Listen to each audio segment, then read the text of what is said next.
James, growing up in Akron, I read this. Is it a true story your mom did not want you to play football? Yeah, my mom, she didn't want me to play football. She thought I would get hurt. So that was her biggest thing with me playing ball. When did she get over that, and when did you finally find yourself out on the football field?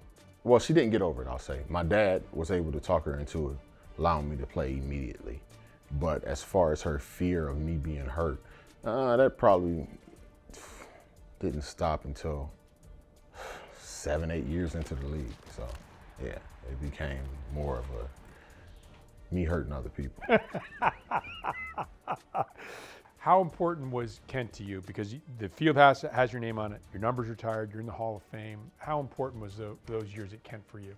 Kent was extremely important because they were the only ones that actually were there when it came time to offer a scholarship. Is really what it came to. I had some difficulties in my senior year, which limited the field of people that were willing to offer me a scholarship. And Kent was a school that was there to offer me a scholarship. So getting into Kent, I still kind of fizzled a little bit there at the beginning.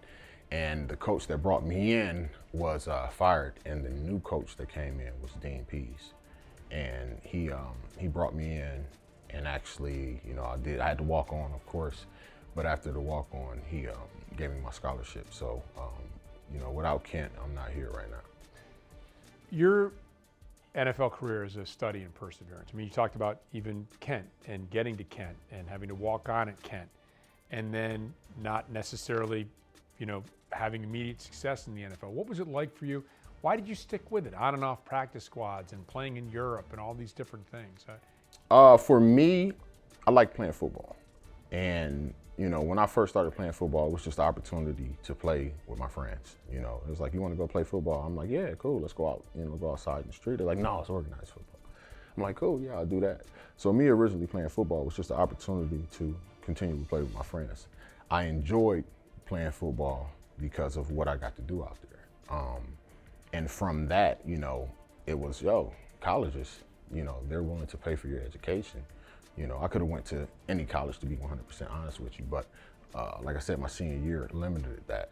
And then I got into college, and during my senior year, it was teams that, wanted me to work out. You do your pro day and all that stuff. And it was like, you could get paid to actually do this. So when I, got to Pittsburgh, I was originally just on the practice squad. And of course, it escalates from there. But, being cut and brought back and cut and brought back, for me, the reason I persevered is, to be honest, I didn't give 100% effort in my first year or two. I gave enough to make it through. When I finally sat down and took the time to understand and learn the defense, my biggest issue was my head. I didn't know what I was doing. And instead of me, trying to get help and understand it, I would just shut down and just make like it wasn't a big deal to me, because I didn't want people to know I didn't know what I was doing. But once I was able to sit down and actually, have people to take time to actually say, hey, this is what you need to do. And I didn't feel like, I was being talked at, I was being coached too. It was easy for me. When did your legendary workout program start? Did it start around then, or was that later in your career? So my workout program, I was doing a little something like that in college, but nothing to the extreme that I did in pros. What ended up happening is I saw dude's check. Dude showed me a check, and his 1 week check was my whole year's pay. And I said, you know what? I need to do everything possible in this short term to make as much money as I can, because it's not a long time that I'll be able to do this. And to do that, I need to take care of my body. So from that point forward, about 2005, 2006, I started taking better care of my body. And as each year went on, I added more and different things that, were supposed to be the advances in, healthcare, whatever that may be. Now, taking you back a little bit earlier, before you established yourself, was there a time where you almost quit? So in 2000, between 2002 and 2003, I was sent to NFL Europe. So I went to NFL Europe. I came back from NFL Europe. Baltimore had actually sent me to NFL Europe. And when I came back, they released me. So that's about year 2. So it's 2002, 2003. I've been cut 4 or 5 times now. And I'm just sitting there waiting. And I'm like, you know what? If I don't get picked up, then this is just not meant to be. And I'm gonna move on, get me a regular job like everybody else, work my 40, 50 hours a week and call it a day. And that year, Clark Hagan's, he breaks his hand about a week before training camp. And then the rest is history, so to speak. Did you know you had it in you to go from a guy who just went through the experiences you talked about, Europe and being cut, to being like almost immediately the Defensive Player of the Year? That's incredible. I won't say that I knew I had that in me, but I knew I had the ability to make an NFL roster. And from there, making the roster is just one step. And then the next step is, I want to, be the best special teams player, then I want to start. I want to be the best, linebacker. And it's just, taking a step each year to try and get better than you did the previous year. Well, you had great days ahead of you, but your first Super Bowl, largely special teams? Largely special teams, yeah. What did it mean to you to win the Super Bowl? That's the ultimate goal of every year. It's only one team that succeeds. And if your goal going into that year is not to win a Super Bowl, then you're cheating yourself and you're lying to yourself. It's only one winner. What's it like winning Defensive Player of the Year? I mean, when you were notified of that, what was your reaction? It was great. And it was great because we had already won the Super Bowl. I think that's when they notified you after the year was over with. So it was just a cherry on top, to get the recognition and notoriety that, that's how people saw and felt about my play. We'll get back to that Super Bowl in a minute because there's obviously a pretty important play in that.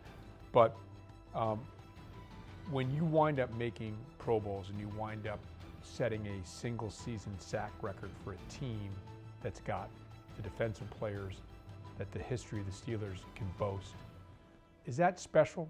I think it's always special when you break a record. All records are meant to be broken.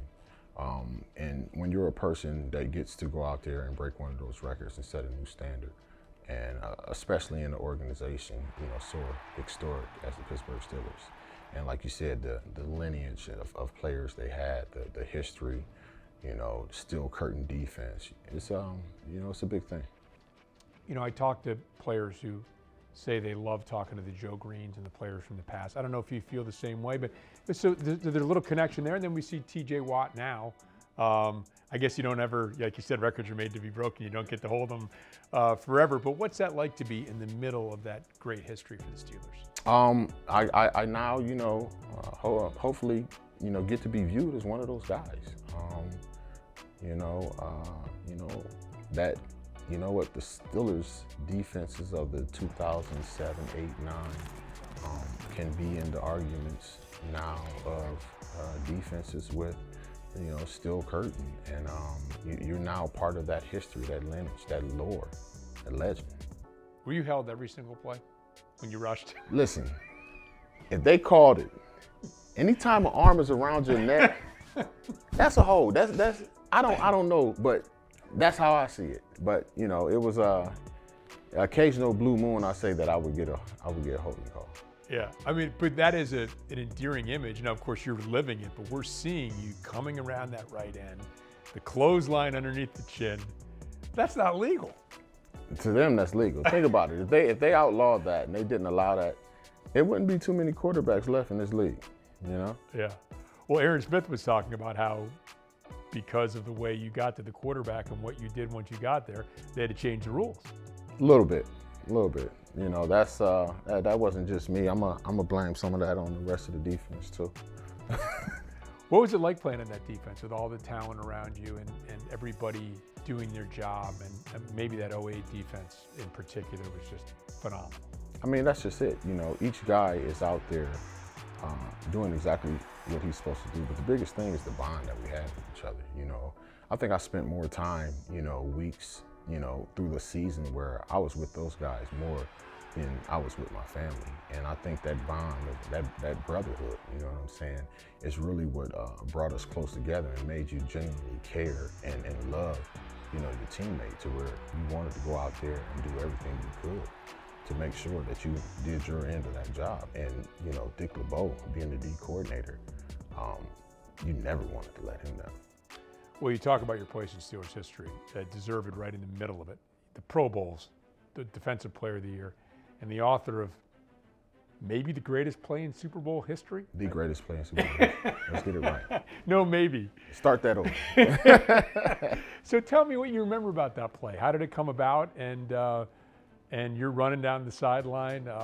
Well, we were, that whole half, I felt like we were getting there just step too late. We'd hit him just as he threw the ball, hit him, right as he got rid of the ball, a step away.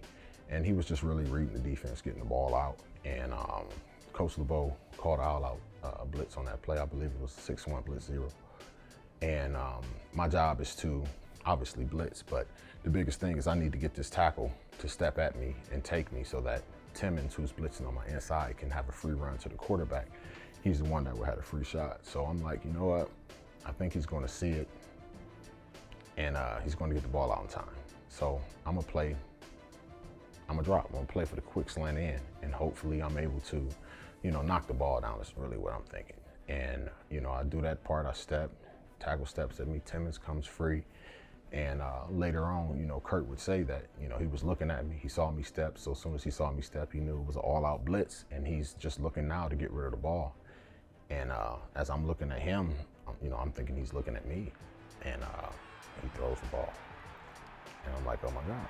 So the rest of it is just, it's a whole defense, all 10 guys, putting every ounce of effort that they had left in that, that last part of that half to, help me get down there and score. Well, all 10 guys in the old running back from high school. You played running back in high school. Did that come in handy? Yeah, I could have went either way in high school. You know what I'm saying? I had 3 that wanted me for running back. I had another 3 that wanted me for linebacker. But yeah, it came in handy. You must have been no fun to tackle in football. None, 0. I delivered the blow the same way I did on defense as I did when I ran the ball. Yeah, there was nowhere to hit for you, right? I mean, you're just all muscle and. Well, I wasn't like that. I was like, my stats said I was 6'2", 210. Okay. But I was really like 6 foot, 190, 2 inches, 20 pounds. You know how high school go. How did you get the nickname of Debo? It's from a character on Friday. It's the bully. So they considered me to be a bully on the football field. So that's how. I had a bunch of nicknames though. Pee-wees, I was Pitbull. I was J-Bo. It's just an off throw of Debo. That was before Debo. They didn't want to call me Debo. I was 2-day vet, Silverback. What's 2-day vet? They said I was there for 2 days and I was acting like I was a vet, so they called me 2-day vet. Do you have a favorite nickname? Everybody calls you Debo, your teammates. And yeah, it's Debo now. I mean, I can tell where you know me from by the nickname you call me. I got other nicknames too. So when I hear the nickname, I'm like, oh, they know me from elementary. Right. They know me from high school. They know me from college. Any difference winning that second Super Bowl? So the first, your special of course, teams there's a difference. I'm a full-time starter. Sure. You got a bigger role. You have a bigger hand in what the outcome of that game is. I think even then I was still on some special teams too. To be honest, I think I was still doing kickoff and punt. So yeah, it's definitely it feels better. It feels more significant because it is. When you look back at your career, what do you look back at most fondly? The crazy part is I don't even really look at like games. I think about the times that you're with the guys, that you're just goofing around in the locker room, on the bus, on the plane, at the hotel. I could give you more stories about that if they were, actually able to be told than I could about games. So you're in the Hall of Honor. What does that mean to you? I'm just extremely honored and just humbled to be a part of a group of men that is what a Pittsburgh Steelers defined as. You know what I'm saying? And I'm just extremely thankful, man.